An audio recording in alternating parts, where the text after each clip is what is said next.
Oh,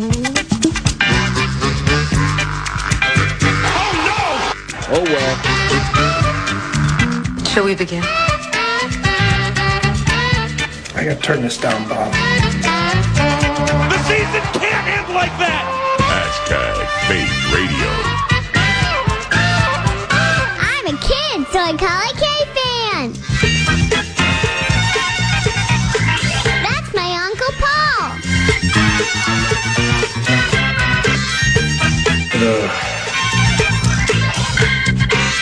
Thanks for listening to KFAN.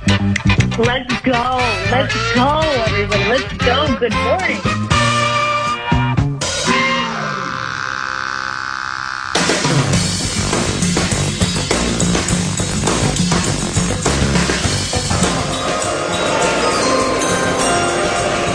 With the first pick in the 2026 NBA Draft, the Washington Wizards select Anise Debansa Jr. from Brigham Young University. Oh, good.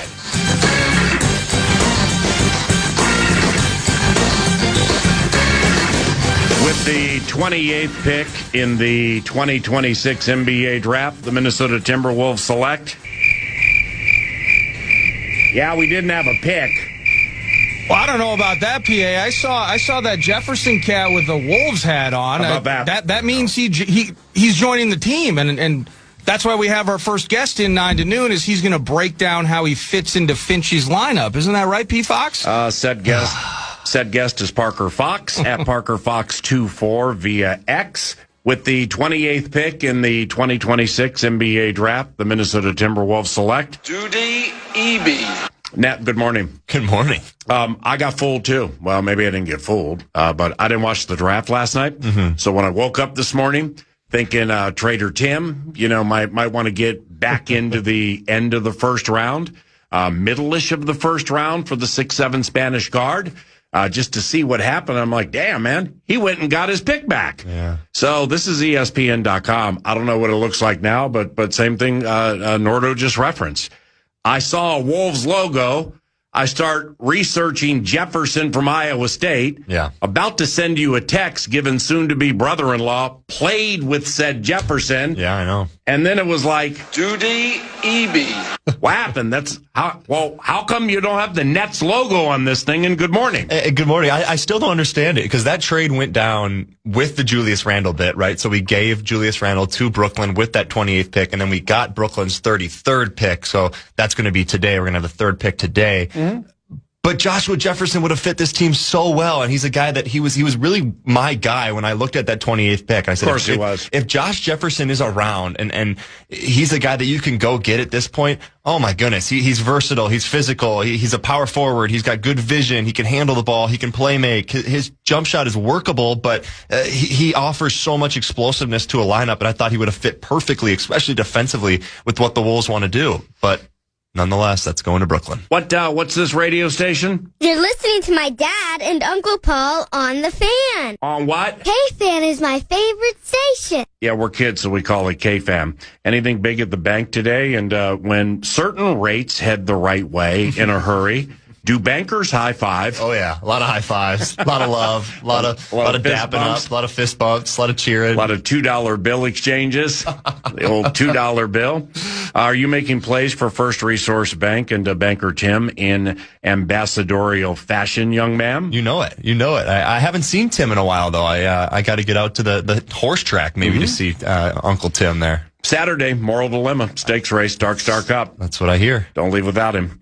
So with no first last night for the Wolves, Connolly, the general manager, Tim Connolly, said, again, quote, they went hard for some players, but couldn't get back into the first. Mm-hmm. So how good are we where we sit now with potentially, well, you got 33 tonight to start the second round. And the second round was manipulated last year in zany fashion. So we'll see what happens this year. And then of course you have trade options and stuff like that. And good morning. Are we all set? I think we're in an interesting position, right? Because you get an early pick here in the second round. There's some really good players still available. Isaiah Evans is a guy out of Duke who drops 6'6", $180 that can score it. He plays a lot like Kevin Durant with just his pull-up jumper, the way he kind of is that long and skilled body on the perimeter. And then you got the big out of North Carolina and Vesser. I think he's from Estonia. He's over 7 foot, 230. He could be a guy where if you look at moving Rudy Gobert and you trusting Johan Berenjay early here, he could be a really great backup. And then Malik Thomas out of Arkansas. He's a fantastic prospect, 5-star kid, who had a really good career down in Arkansas. And he could be a guard that runs alongside, Terrence Shannon off the bench. So I think there is some possibilities here, PA, but I don't know if it's the main focus right now of Tim Connelly and this Wolves team. Well, let me ask you this, Parker. From a drafting standpoint, we know about the second round gems. Connelly, he was part of a pretty nice little second round pick. That's right. At one point in his career.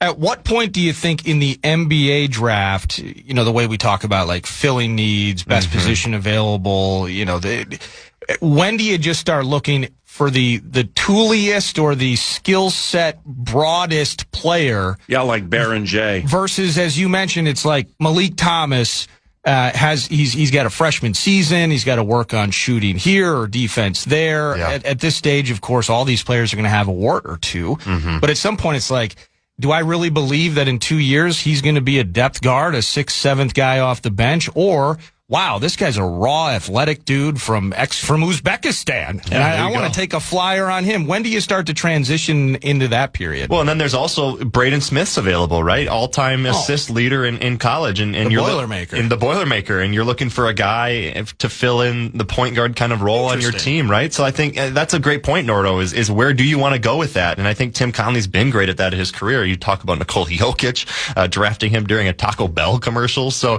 there's guys here that have value in the second round, but I think at the end of the day, Tim Connelly and his staff need to identify what is the direction they're going to go forward with one of these mid-level exception type of guys. What are they going to do with Rudy Gobert? I think there's so many pieces to the puzzle that we don't see from the fan perspective that could really influence where this pick goes. Let's when we start talking second round picks, the NBA is notorious for decades of having the majority of the second round picks, A, either never play, or B, fizzle out within a very short amount of time. Yeah. I believe Tony Parker, the French kid, I think he was either late first or early second. Manu Ginobili was a second round pick. Nick Van Exel might have been a second round pick. But let's just look back at last year. Okay. Second round picks. Okay. And, it's I am the one, like specifically with football, who will be like, I need to give them 20 or 25 games before I can throw a blanket statement on like the who, what, where, when, and why. Yeah. So with basketball, it's 2-3 seasons, specifically for a second round pick. But Rasheer Fleming, Noah Penda, Sion James, the Duke forward, became a starter for Charlotte. Yep. Yeah. He, when they had injuries, specifically to Brandon Miller, he would play. So he kind of fit in. Ryan Kalkbrenner, there were times he played quite a bit. Yeah. Specifically when Diabate was out. Our guy, Janae Barome. Yeah. He didn't play much for the Sixers. Then you have, just stop me when you have somebody who you think will matter next year. Adu Taro, Chaz Lanier, Cam Jones, Elijah Martin, Micah Peavy, not Micah Nori, Kobe Brea, Maxime Reynaud. Yeah, I think you can keep going for the whole thing. No, he played a lot. Yeah, he played a lot for Sacramento when he started, and he was pretty good. Yeah, that Kings team was pretty good, too. So that was pick 42. 30 teams in the NBA, right? 30 of 30 teams would take Maxime Reynaud at 42. Yeah, probably. If they redrafted it now. Yeah. And like Sacramento, it's a connectivity thing and getting everybody to mesh together. I understand that. They might trade DeMontis Sabonis, here in the relative near future. So there could be some changes coming.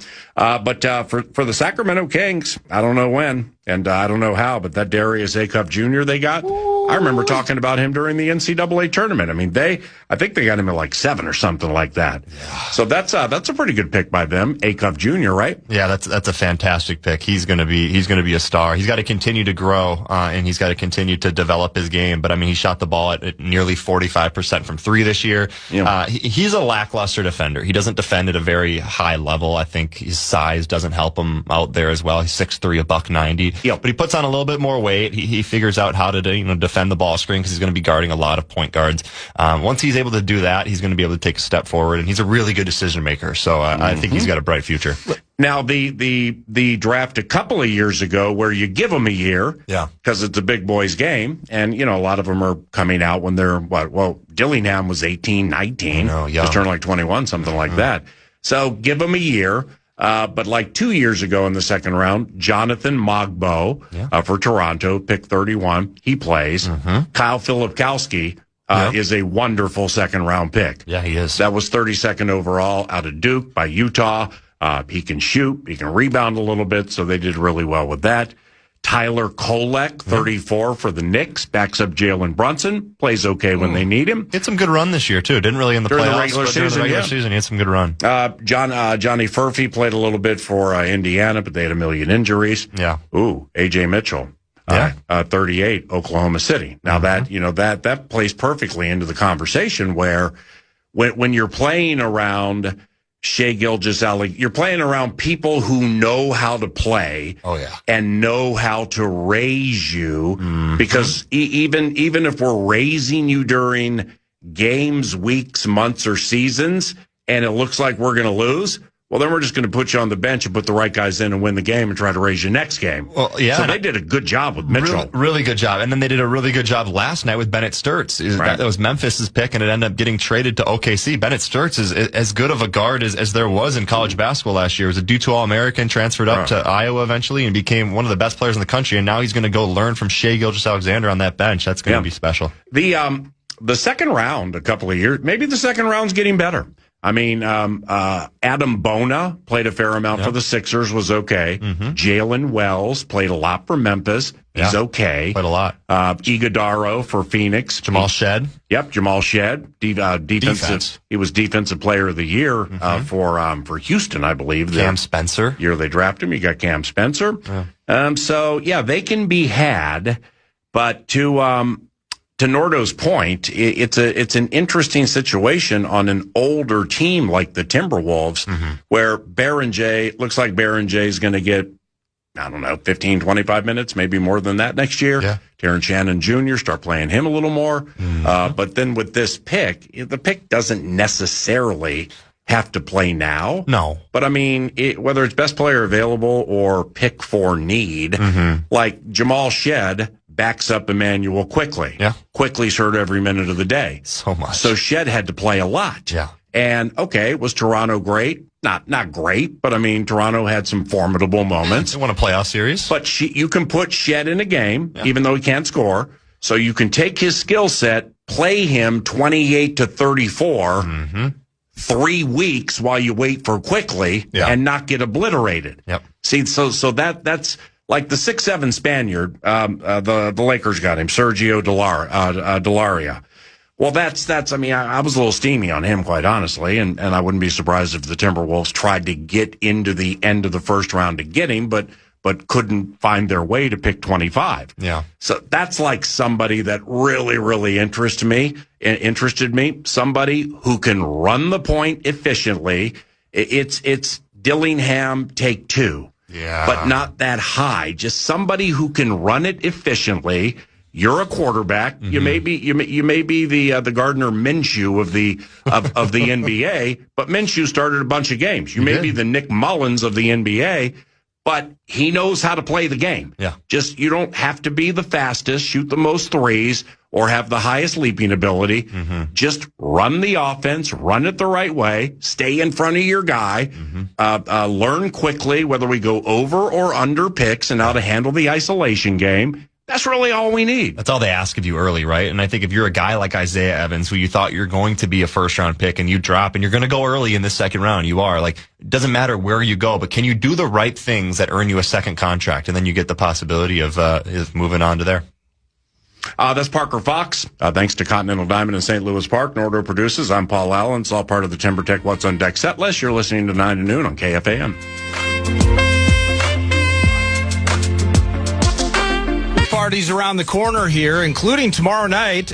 Team USA, their final group stage game. I'm hosting a World Cup watch party at Heartbreakers in Chaska. It's late kickoff, 9 p.m., but there's going to be cool drink specials and games and prizes in the mix. Tons of swag as part of this tournament excitement. But additionally, then Friday, Baldy's Tailgate in Lakeville. That's at 2 p.m. And Saturday, Casper's and Egan at 4. So you need a pen and a pad. Here's what you do. You go to KFAN, keyword calendar. But right up, next on tap, tomorrow night, Heartbreakers in Chaska, 9 p.m. We'll watch Team USA together. Come join us. I'm a kid, so I call it KFAN. FM 100.3, KFAN, PFox, Paul Allen, and Amelia Nordquist. He's producing 9 to Noon, you were saying? Well, getting back to the second round conversation from last segment, and it was just a little bit tongue-in-cheek because the Wolves have pick 33 tonight. Jalen Brunson was pick 33. And then Parker's got my mind going about Braden Smith. Undersized guard, consensus All-American, sans hoisting the trophy and cutting down the nets. They had a very similar college track. And the idea of, again, trying to fill a position but future-focused, Brunson got 20 minutes a game his rookie season, albeit for a non-playoff team. I think that was Carlisle's bunch back in the day.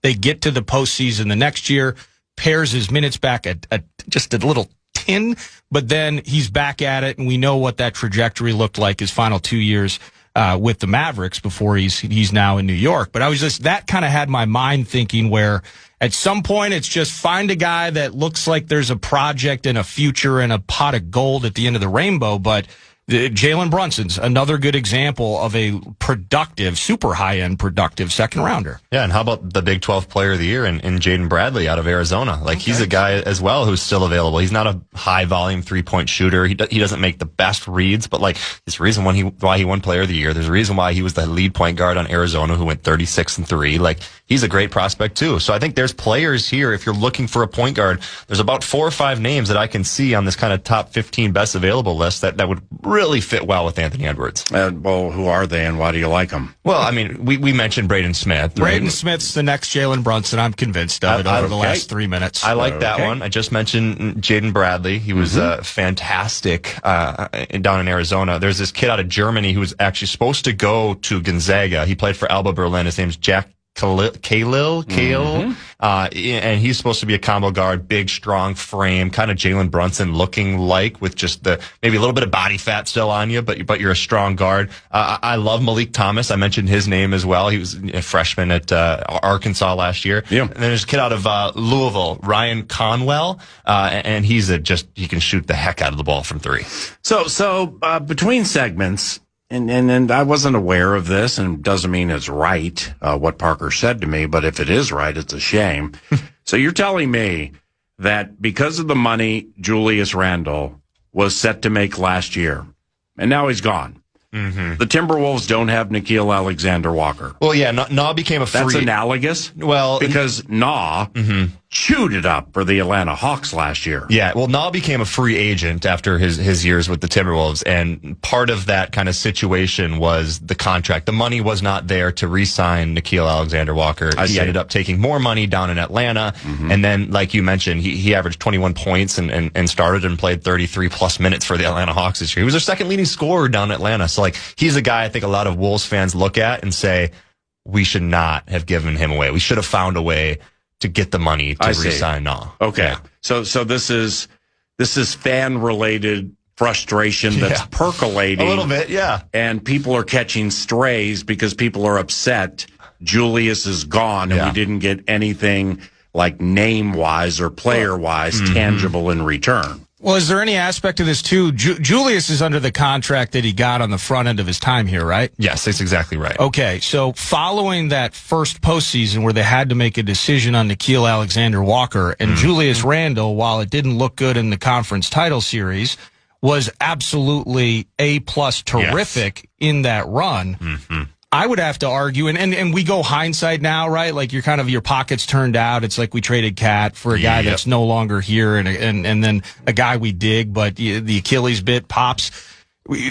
At that time, how do you can't connect the Julius money to Nickeil though, can you? No, I guess not necessarily. And I do agree with you, Nordo. Like Julius was fantastic. He dominated LeBron, and then he backed it up and dominated Draymond Green in both of those series, the conference first round and the conference semifinals. So you were looking at this going into the conference finals, and he was pretty good in the conference finals too. But you're looking at it like, okay, we got a real talent here in Julius Randle. Like we really like where he's at. I understand that we would love to have Nickeil Alexander-Walker off the bench, but there isn't the money for him. But we really trusted what Julius had, what he gave us in that that postseason, and then he backed it up this year with not what we would have hoped. PA. So is the belief, if you were to, if you have steam, great. If you were to be part of the inner workings of the decision making with the Minnesota Timberwolves, would you think moving forward they are casting their gaze the way of Julius was the 1A. Yeah. McDaniels is now the 1A. Mm-hmm.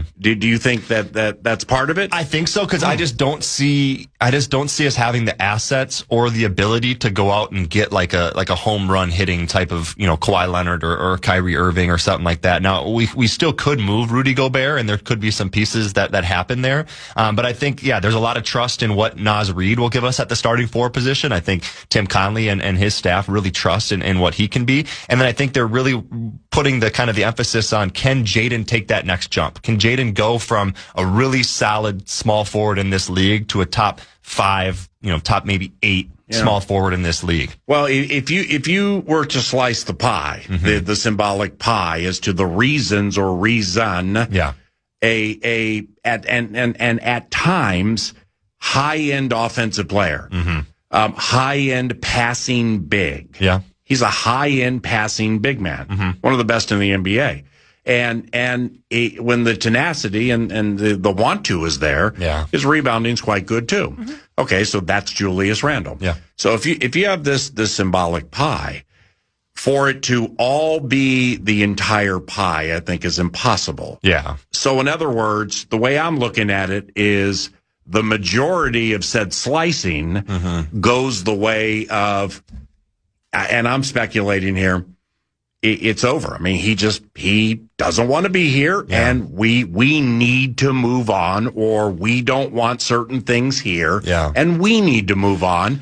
And then another piece, markedly smaller, potentially would be the organization having something up its sleeve financially, but not for this year. Well, you'd hope so, you right? See what I'm saying? I see what you're saying, and I think so. In other words, they think like, hey, I see PFox, and I see this guy, and I see 6 of them. Yeah. And we're going to need X amount of dollars to flirt with half of them. Mm-hmm. But it's not Kyrie, it's not Zion Williamson, it's not Giannis, it's not anybody this year. It's not Drew Holiday or Jalen Suggs. Yeah. It potentially is in the future. And I think that's also the pressure that Ayo Dosunmu put on, Tim Conley for how great he was in his little stint here with the Timberwolves. And he got paid what he deserved to get paid. And I think moving Julius Randle and being able to free up some money there, some cap space to go sign a guy like Ayo to a 5-year, $112 million deal it says a lot about what you think and what you value of Ayo Dosunmu. That's sweet. Parker Fox at Parker Fox 24. And I've mentioned this repeatedly, and I just don't know how they can get out of it. Likewise for the Wild, and likewise for the Minnesota Vikings until these teams are out of it. It's being good, but not good enough, and never bad enough to replenish with high picks. Mm-hmm. So how do homies how get around that? I think there's a lot of frustration right now with Timberwolves fans, right? I think you see it on the social media, you see it across, just the kind of the people that I run with, the people that I talk to about what is the next step for the Timberwolves, right? Do we really trust that Naz Reid can continue to grow in that starting role? Do we really think that Jaden McDaniels can take that next step? Are we finding ways to give a little pressure off of Anthony Edwards and bring in a point guard who can set him up? What do we do with Rudy? Do we trust our defensive of effort and kind of game plan with Rudy, or do we move on from him and get picks that could really be high and valuable for a guy like Rudy Gobert? So I think there's a lot of ways that Tim Conley, the president of basketball operations, is going to go, but I think we're all excited to see what that could be. There has to be a belief that without Julius and Dante hurt, I mean, McDaniels is going to get so many more touches, and he's the 1A until he's not the 1A. And even when DiVincenzo comes back or Reed starts and plays more minutes than he's played. So they're really, really putting a lot of belief in the offensive game of Jaden McDaniels. And clearly they have past performances from the postseason that just went by when Anthony didn't play. No, you're right. And I think there could be a brand new identity of this team. Like if Rudy Gobert isn't on this team next year, there's going to be a whole new Timberwolves identity. To that end, with the extra opportunities, do you buy in? Are you buying? You're like, there's a lot of directions this could go. Are you buying the idea in some respects that this is addition by subtraction? Yeah. That, and PA's talking about pies, and we got, talent and money in the mix as part of this conversation, but the pie of who's getting theirs on a nightly basis. And for a group that supposedly loved each other, I just wonder, for a Jaden McDaniels, if it is by nature of putting him in that spot now where even sans DiVincenzo, it's even going to be more apparent that we need his scoring, that'll create more stability on a night-by-night basis versus when he was just kind of waiting in the corner for his turn. Yeah, and I think that's exactly right, Nordo. And you have to stick to your guns and stick to your word of we want to help out Anthony Edwards, right? Like we want to find a guy, and maybe that is a little Ayo Dosunmu. Maybe he can do that. Maybe it is Jaden McDaniels at the 3 spot. But you have this mid-level exception. I think you have to find a guy who's a reliable 3-and-D. Maybe that's a veteran. Maybe that's another shooter. Yeah, I mean, I don't know if the guy they're going to find is going to work. Yeah, I hope he does, but. Yeah, they'll bring something. Well, like even that. like a Jalen Suggs, that's $34 million. So it's not like there's a lot of guys out there who really fit that 20 to or 15 to $20 million range that gives you the $10 million to re-sign guys like Mike Conley and Jalen Clark and Kyle Anderson. So there's a lot of question marks, guys. And I think if there's a guy we trust, it's Tim Conley. All right, 3 minutes to run through a bunch of things here. We'll leave some on the table. Let's do it. AJ Debonsa. Yeah. He goes first to the Wizards. They also have Trey Young. They have AD. They have Alex Sarr heading into, I believe, his second year. Yeah. Are the Wiz set to make plays, or will they mess it up like they have for years? They're going to make plays. Okay. Yeah, I really like what's the going BYU on. guy? I like the BYU. AJ Debonsa, oh my goodness. I mean, why him over Peterson from Kansas? I think you look at this draft class and you say, if we skip on AJ, are we going to look back at it and regret it? And I think that answer is yes. And I think to put him in a spot where he doesn't have to be the exact guy moving forward, you have Anthony Davis, you have a point guard in Trey Young. They can run the pick and roll. You can circle up. You can be the next kind of option. 6'9", 210. He plays with an extremely high motor. Ooh. He can score at all 3 levels. He defends. I think he's just the elite potential that he has is too much to pass up on. The Clippers get Illinois' Keaton Wagler. Great. Did you play against Wagler? I didn't, but he did visit the U. Okay. And I think he was basically down to us in Illinois. I was there on his visit, met him, kind of toured around our facility with him. And he was just a young 17-year-old high school kid at this time. And I was like, this kid is tiny. Like he's 6'6", $170, and now he's listed as 6'6", 180. But boy, was he good for Illinois last year. He was the best player on an Illinois team that had some depth and played into the second weekend. And racehorse basketball, high scoring, push the pace. Multiple 40-point games for him. Your guy, Yaxel Wendeborg, to the Golden State Warriors. Your thoughts? Yeah, I love that pick. I think if you're going to go to a team like the Golden State Warriors that are trying to figure out what their next move is, right? Like, can Draymond still play at a high level? Can Steph Curry still be the guy? I mean, he's 24, so he's about to turn 24, so he's old. He's been around basketball long enough. He's got a lot of size and versatility. Yeah, and I think he can play behind Draymond Green in some of that like 3-4 backup role. And I think what a guy to learn from than Draymond Green. Iowa's Bennett Sturts to OKC to come off the bench and give you 22 to 24 minutes. I mean, that's they traded to get him, and they still have a million picks and a bunch of good players, but that's a nice move for them, man. I think he's the best shooter and the best ball screen operator in this draft. And you talk about a team in OKC that sets a lot of ball screens with Hartenstein and Chet Holmgren. There's gonna be some times where Bennett Sturts comes in off the bench to back up Shea, and you're gonna see some brilliance from Bennett Sturts. Okay, lastly, the target at which to shoot, allegedly in the Western Conference, the San Antonio Spurs. Yeah. They get Kentucky forward Jaden Quaintance. Yeah, something like that. Yeah. Who is he? He's a big man out of Kentucky, 6'10", 255. He's an excellent rim runner. He plays really, really well up and down, gets in transition a bunch. And then they also got Terrace Reed out of UConn, who played at Michigan. I played against him at Michigan. One of the strongest he didn't guys. go to Denver? No, he got traded to San Antonio. So what San Antonio... Bad logo terrorism. And a lot of people thought that San Antonio was going to go get some more guards. Okay, wait. Did I take an L? Did the Kentucky guy not go to San Antonio? No, he went to San Antonio as well from Atlanta. Oh, this sucks. So San Antonio got 2 big men. I might never watch the NBA draft again. It's so funny because you... Well, it's impossible. You go through this list, and on the right side is either traded to somebody or traded from somebody. But no, San Antonio, they got 2 big men. They got the big man out of Kentucky, and they got the big man Terrace Reed out of UConn. So they got 2 really skilled bigs. And I don't know exactly what the plan is there. Maybe play those 2 at the 5 and let Wemby play more of the 4 minutes. But I think there's some really good stuff going on with backup stuff for Victor Wembanyama. Tell Taylor hello. Will do. Love you guys. Love you. And thanks for the time. Yeah, thank you. Parker Fox at Parker Fox 24 via X. That was courtesy of Continental Diamond in St. Louis Park, continentaldiamond.com. PFT, we. Mike Florio joins 9 to noon next. You're listening live to Paul Allen at 9 to noon. Mike Florio, ProFootballTalk.com. Florio, you can write what you want. It's okay. NBC's Football Night in America, also an author, father of mine, Big Shield, and some more en route, and he joins us now. Speaking of father of mine, your book, Father of Mine, Mike, how'd Father of Mine and the Father's Day comp go, and good morning?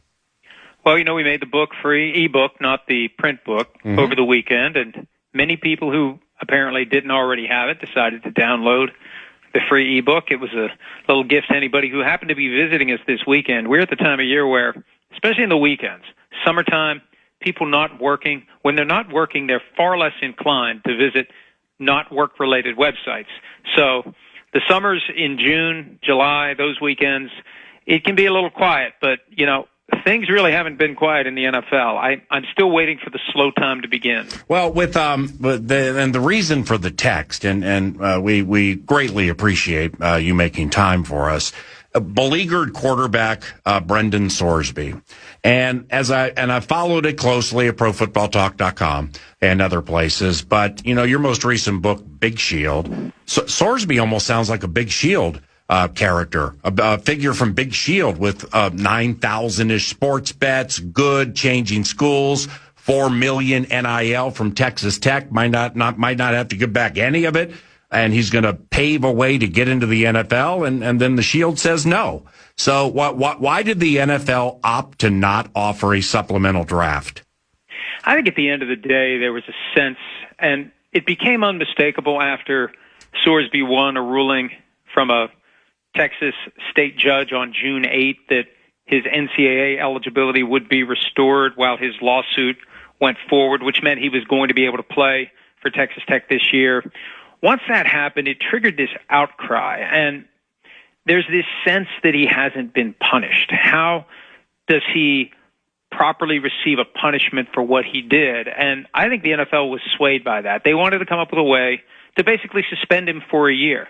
Now, if they had allowed him into the draft and then suspended him later like they did with Terrell Pryor, under different but somewhat similar circumstances 15 years ago, if they would have suspended Sorsby, they would have walked right into the argument that there are 2 guys currently in the NFL who did the same thing Sorsby did, who never were punished by the league. Kayshon Boutte, the Patriots receiver, gambling addict, admitted, bet on LSU games that he played in, which is more than what Sorsby did, never an issue, never a suspension. The league didn't even know about it when Kayshon Boutte entered the NFL. It all came to light after his first season. And then Hunter Deckers, who recently re-signed with the Saints, he's a guy who did what Sorsby did, bet on Iowa State when he wasn't playing in Iowa State games.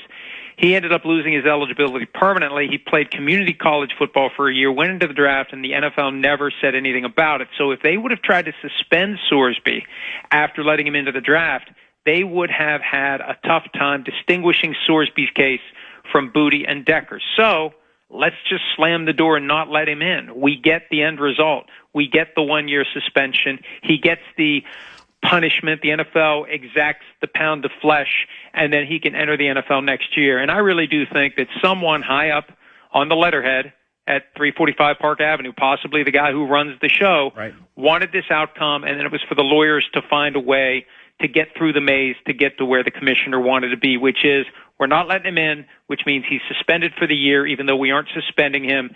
We'll see him in April. So in a roundabout way, maybe the NFL didn't want to immediately permit a guy who made 9,000-ish sports wagers and some on his own team into the league. I mean, probably just didn't want to deal with it right now, right? Well, right, but when you look at the language in the collective bargaining agreement that creates the opportunity for a supplemental draft, there's no integrity test. There's no purity test. It's a very simple proposition. If you weren't eligible for the draft in April and you have since become eligible to be drafted, there's a supplemental draft. That's it. And they've never slammed the door in someone's face who met the definition for eligibility for the supplemental draft. They didn't keep out Josh Gordon, even though he had multiple drug tests that were positive in college, and that was back at the time when the NFL, actually cared about players using marijuana, and they suspended guys left and right, including Gordon, after he tested positive when he came in. They didn't punish him because he tested positive for marijuana before he came to the NFL. And I think that's the key. Sorsby has never violated an NFL rule. He's never broken the NFL's gambling policy, and you could argue that of all the guys out there to worry about, Sorsby is the least likely to worry about because everybody knows that he had this issue, that he's received treatment for. Everybody's going to be watching him. Right. What about all the guys we're not paying attention to who may have done the same thing that Sorsby has done? They may have active gambling addictions now because NFL players are allowed to bet on other sports. They're allowed to bet as much as they want on any sport other than the NFL. Mike Florio, ProFootballTalk.com. Do you believe a fair amount of teams were intrigued with Sorsby and set to move for the guy? I don't know. I mean, I think this.